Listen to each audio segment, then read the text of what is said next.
South ఇండియాలోనే అతి తక్కువ ధరలకి రత్నాలను అందించే ఏకైక సంస్థ 6JVR.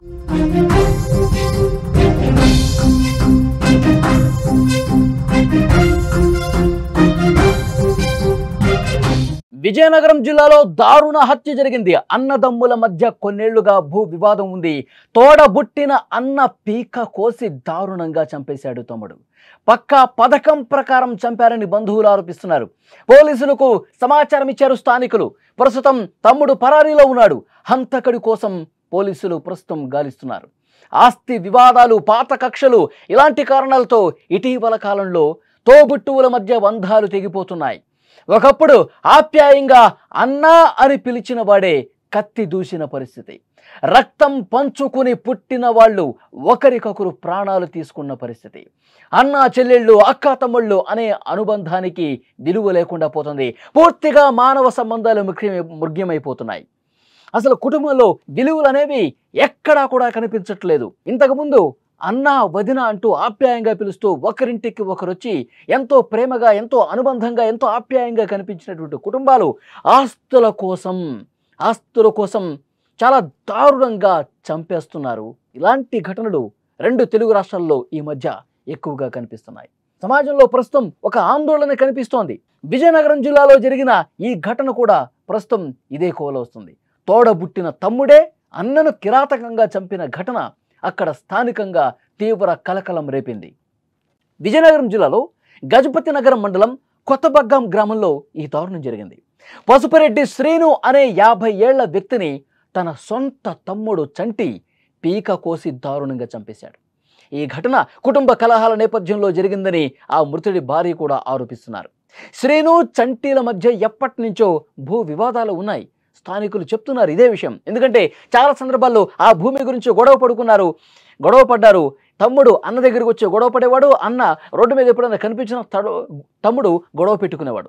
రెండు కుటుంబాలు కూడా ఎప్పుడు గొడవ జరుగుతూనే ఉండేది. కానీ అక్కడ స్థానికులు చెప్పేవాళ్ళు, ఇద్దరూ కూడా బ్రదర్స్ మంచిగా ఉండాలి, ఈ ఆస్తుల విషయం మీరు కూర్చొని సమస్యను పరిష్కరించుకోవాలి, పెద్దల సమక్షంలో దీనికి ఒక కొలిక్కి తీసుకురండి, అంతేగాని ఈ విధంగా గొడవ పడితే ఏమీ రాదని చెప్పి అక్కడున్న స్థానికులు, ఇతర బంధువులు నచ్చజెప్పే ప్రయత్నం చేశారు. కానీ తమ్ముడు వినలేదు.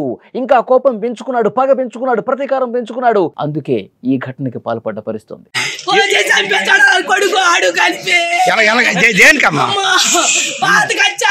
ఇల్లు కట్టుకొని బతుకుతున్నాడని నా కూతురు ఇచ్చాను అడు కొడుకే. ఆ కచ్చాల వల్ల చంపేశాడు తమ్ముడు పేరమ్మా సంటిగాడు బాబు. ఆడి కొడుకు అజయ్ గాడు అక్కడ.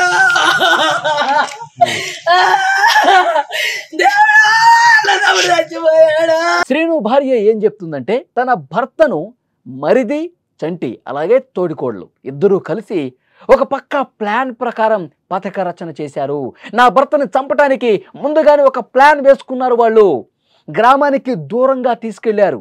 దారుణంగా ఈ ఘాతుకానికి పాల్పడ్డారని చెప్పి ఆమె ఆవేదనతో చెప్తోంది. ఆ తర్వాత నిందితుడు చంటి అక్కడి నుంచి పారిపోయాడు. ఎక్కడా కనిపించట్లేదు. పోలీసులు కేసు నమోదు చేసుకుని మొత్తం అతడి కోసం గాలిస్తూ ఉన్నారు. స్థానికులు వెంటనే గజపతి నగరం పోలీసులకు ఇన్ఫర్మేషన్ ఇచ్చారు. చంటి అతని భార్య అన్నని దూరంగా తీసుకెళ్ళిపోయి, ఊరికి దూరంగా నిర్మానుష ప్రదేశానికి తీసుకెళ్ళిపోయి చాలా దారుణంగా పీక కోసి చంపేసి అక్కడ పడేసి పారిపోయారు. వెంటనే ఆ మృతదేహాన్ని చూసి పోలీసులకు ఇన్ఫర్మేషన్ ఇస్తే పోలీసులు వచ్చి మొత్తం గాలిస్తూ ఉన్నారు. వాళ్ళు ఎక్కడున్నారు, ఎక్కడ కనిపించట్లా. కేసు దర్యాప్తు చేస్తూ ఉన్నారు. నిందితుడు చంటిని పట్టుకోవటానికి 4 పోలీసు బృందాలు ప్రస్తుతం గాలిస్తూ ఉన్నాయి. మృతుడు పసుపురెడ్డి శ్రీనుకు 5 ఆడపిల్లలే. తన తండ్రి మృతితో ఆ 5 ఆడపిల్లలు శ్రీను భార్య బోరున విలిపిస్తున్నారు. కుటుంబ పెద్దను కోల్పోయాం, 5 ఆడబిడ్డల్ని నేను ఏ విధంగా సాకాలి, ఏ విధంగా వీళ్ళు బాగోగులు చూసుకోవాలి, నా వల్ల ఎక్కడవుతుంది, ఇంత దారుణంగా తమ్ముడే అన్నను చంపుతాడని చెప్పి నేను ఎక్స్పెక్ట్ చేయలేదు, ఊహించలేదు. ఇంత దారుణంగా ప్రవర్తిస్తారా? కేవలం ఆస్తుల కోసం, భూమి కోసం ఇంత దారుణానికి నా మరిది తెగబడతాడా, సొంత అన్ననే చంపేస్తాడంటూ కన్నీళ్లు పెట్టుకుని రోధిస్తున్న పరిస్థితి. తండ్రిని కోల్పోయి ఆ 5 బిడ్డలు కూడా ఏడుస్తున్న పరిస్థితి. ప్రస్తుతం పోలీసులు అన్ని వివరాలు ఆ గ్రామంలో సేకరిస్తూ ఉన్నారు. దర్యాప్తును వేగవంతం చేశారు. నిందితుడిని ఎట్టి పరిస్థితుల్లో పట్టుకుంటాము, కఠినంగా శిక్షిస్తామని చెప్తా ఉన్నారు. శ్రీను భార్య ఏం మాట్లాడుతున్నారు ఒక్కసారి చూడండి.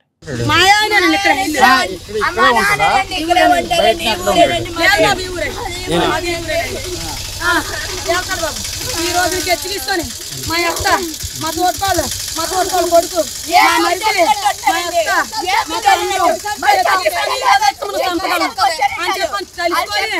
నా మొగుడిని పట్టుకొని ఒక్కడైతే చంపలేరని మా తోటకాళ్ళు ఇంకా ఈ శాఖ చంద్రులు గాడు పట్టుకొని పంపించారు బాబు.